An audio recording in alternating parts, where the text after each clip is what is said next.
In international politics, sometimes the most powerful weapon is a piece of paper. This week, the Philippines released a new official map, a bold declaration in one of the world's most contested regions. The map directly challenges China's sweeping claims over the South China Sea, a vital artery for global trade. Manila has forced a conversation that many world powers have tried to avoid. For Filipino fishermen, these are not abstract disputes. These are their ancestral fishing grounds, threatened by Chinese patrols. The new map gives legal standing to their struggle, codifying the West Philippine Sea within the country's exclusive economic zone. This is more than semantics. It's an act of national identity and pushback against what many Filipinos see as bullying. The Philippines, with its modest navy, is confronting China, the world's largest. By publishing this map, Manila is betting that international law and global support will be on their side. The 2016 Hague Tribunal ruling invalidated most of China's claims, but Beijing has ignored it. Now the world is watching to see if this cartographic challenge sparks conflict or opens a path to resolution. The stakes reach far beyond Manila or Beijing. They test the very rules of the international order. The South China Sea dispute is decades old, rooted in overlapping claims and a thirst for resources. China's Nine-Dash Line, first drawn in the 1940s, claims nearly 90% of the sea, far beyond what international law allows. UNCLOS, which China signed, defines maritime rights by coastline, not history. The Spratly Islands and Scarborough Shoal lie within the Philippines' exclusive economic zone, but China has seized and fortified them. In 2012, China took control of Scarborough Shoal, pushing Filipino fishermen out. Manila responded by taking China to court at The Hague. In 2016, the tribunal ruled overwhelmingly for the Philippines, declaring China's Nine-Dash Line illegal.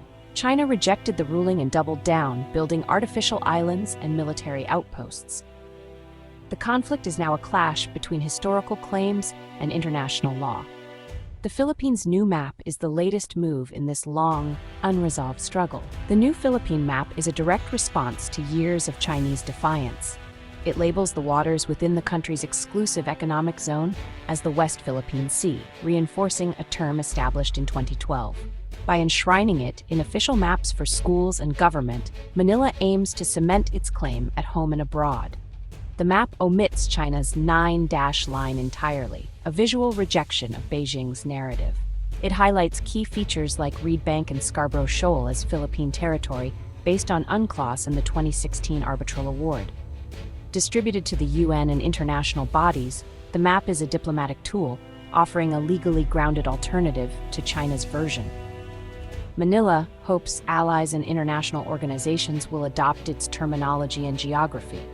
Domestically, the map is a symbol of unity and resolve, signaling a decisive shift from previous administrations. It tells Filipinos and the world that the government stands firm on its sovereign rights. The map is both a morale booster and a public declaration. The Philippines will not yield. The timing of the map's release is no accident. Chinese vessels have ramped up aggressive actions in the West Philippine Sea, using lasers, water cannons, and risky maneuvers against Filipino ships. The Marcos Jr. administration has responded with transparency, publicizing incidents and embedding journalists on patrols. Releasing the map is the next step, reframing the conflict on Manila's terms. Strengthened alliances have emboldened the Philippines, expanded U.S. military access, joint patrols, and closer ties with Japan, Australia, and Europe. With powerful allies, Manila feels more confident challenging China. Domestically, standing up to China is popular. Images of harassed fishermen fuel national pride. President Marcos Jr. contrasts his assertive stance with his predecessor's softer approach. The map's release is a symbol of this new posture, a declaration to Beijing, the world, and the Filipino people. It's a calculated move, leveraging both international support and domestic momentum. The Philippines is making it stand now while the world is watching. The lead-up to the map's release has been marked by escalating confrontations at sea. In 2025 alone, over 40 incidents have been documented. Chinese ships using water cannons, lasers, and blockades against Philippine vessels. The BRP Sierra Madre, a grounded ship serving as a military outpost, has become a flashpoint, with every resupply mission turning into a high-stakes standoff. Philippine officials have issued stern warnings, vowing to defend their rights under international law. China insists the area is its territory, calling Philippine actions trespassing. The new map was unveiled by Foreign Affairs Secretary Enrique Manalo, declaring, "This map is our statement of fact, based on law and our sovereign right." Manila calls on the world to recognize the 2016 arbitral award and support a rules-based order. China condemned the move as a political provocation. The war of words is intensifying alongside the tensions at sea. Each new incident raises the stakes for both sides. The world is watching as rhetoric and risks escalate. The Philippines map sends shockwaves across the Indo-Pacific and beyond. ASEAN is divided. Some members side with China, others, like Vietnam and the Philippines, push back. Manila's move could fracture ASEAN's fragile consensus on the South China Sea. For the U.S., this is both a challenge and an opportunity. Treaty obligations could draw it into conflict, but Manila's stance aligns with Washington's strategy to counter China. The U.S. and other allies, including Japan and Australia, have voiced support, seeing the defense of international law as vital to their interests. The new map gives them a stronger basis for diplomatic and security cooperation. European powers are also likely to back Manila as defenders of the rules-based order. China faces a dilemma: overreact and risk isolation, or hold back and appear weak. The Philippines' transparency campaign has painted China as a regional bully, swaying undecided nations. How Beijing responds could shape the region's future alliances. The South China Sea is a global economic engine. 1/3 of maritime trade passes through its waters. Any conflict or blockade would disrupt supply chains and raise costs worldwide. The region holds vast oil and gas reserves. For the Philippines, developing these resources is crucial for energy security. Chinese patrols have blocked Philippine exploration, making the new map a signal of Manila's intent to assert its rights. The dispute devastates local fishermen, who face harassment and shrinking catches. The map is a gesture of support, but the reality on the water remains harsh. Economic retaliation is a risk. China is a major trading partner and has used trade as leverage before. Manila is betting that stronger alliances will deter Beijing from similar tactics. Still, the threat of economic fallout looms for both countries. The stakes are economic as much as they are territorial. Experts and those on the front lines reveal the true weight of this moment.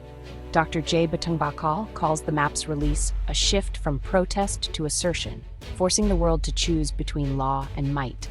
Analysts see this as a test of international resolve. Will allies back up words with action, or will the map remain symbolic? For fishermen like Roberto Cruz, the conflict is personal: lost income, lost heritage, and daily fear. This new map gives us hope, he says. But we need more than a map. We need to fish freely again. Even within China, some recognize the weakness of the historical claim, but nationalist rhetoric makes compromise difficult. A retired Chinese professor notes, backing down would be seen as a huge loss of face. The situation is more dangerous than many realize. The map has raised the stakes for both governments and ordinary people. The gap between legal victory and reality on the water remains wide. The world's response will determine if hope turns into real change. The human cost is as real as the geopolitical one.